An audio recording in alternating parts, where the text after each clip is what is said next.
through the little speaker on their living room radio. But here in this room, the king of jazz himself, in a white tux, stood on stage, the gold of his sax glistening, the gold from his sax floating through the air like tenor confetti, while Finn danced with Vanessa. White linen and lilies covered the tables, and the handsome crowd wore their Friday night best, their hair immaculate, their silk dresses shimmering. The food was exquisite, from the cold lobster to the freshly made bread, from the clam chowder to the cod and scallops, all of it divine. The music drowned out hundreds of sober voices, sober because there was no wine, no moonshine, nothing but bloodless apple cider and virgin mint juleps coursing through the veins of the revelers. A regretfully sober yet joyous Finn whirled in a waltz with Vanessa, his hand delicate on the small of her back, their guests looking on approvingly. Finn, too, was approving. His wife was a regal platinum vision, and the world he had built with her so concrete. It was as if he had hammered a perfect David out of a block of shapeless, unforgiving marble. Such was life, measured by value, by time, by place, by space.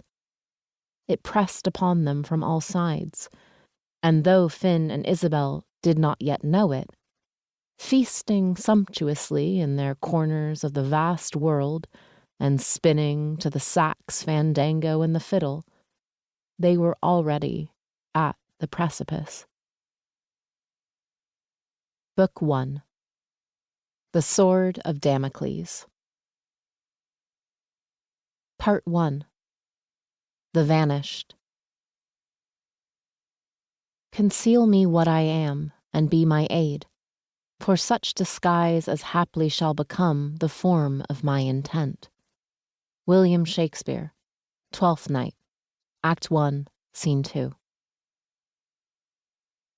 Chapter 1. Isabelle Lazar and Her Stories. Ukraine, February 1929. They killed them. They killed them all. Isabelle looked out the window to see the tiny Cece atop the massive boyka, galloping up the sloping hill. High above her, a sedge of gray cranes, long-necked and mighty-winged, flew in a broken formation. Jumping off the horse before the mount stopped moving, Cece ran into Isabelle's house. Not just ran, but sprinted, as if she had something great and important to announce that couldn't wait another second. Isabelle wanted to say, tie up Roman's horse, but before she could speak, Cece flung open the door, cried the words above, and bent over gasping. Isabelle was almost 29 years old, fair-haired, fair-eyed, fair-skinned. She was lean and strong in the way women are who live on a farm and work all day. There was only one mirror in her house, and she often went weeks without glancing in it. She brushed her teeth, washed her face, smoothed and braided her hair, got dressed, put on her boots, and began her day without once considering what she looked like. She knew. Only on Sundays did she put on a few airs and a pretty dress.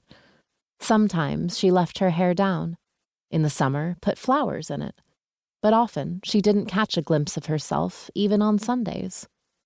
And today was not a summer Sunday. It was a Tuesday in the dead of February. Isabelle set down her wooden spoon. She had been frying potatoes and eggs. It was 7 a.m. Mirek had come in after loading the milk canisters into the dray. In the winter, they made their deliveries right after sunrise. The light was still low, the sky a hulking gray. Until Cece burst in, the cottage had been quiet. Isabelle's boisterous boys were down in the barn with Isabelle's mother.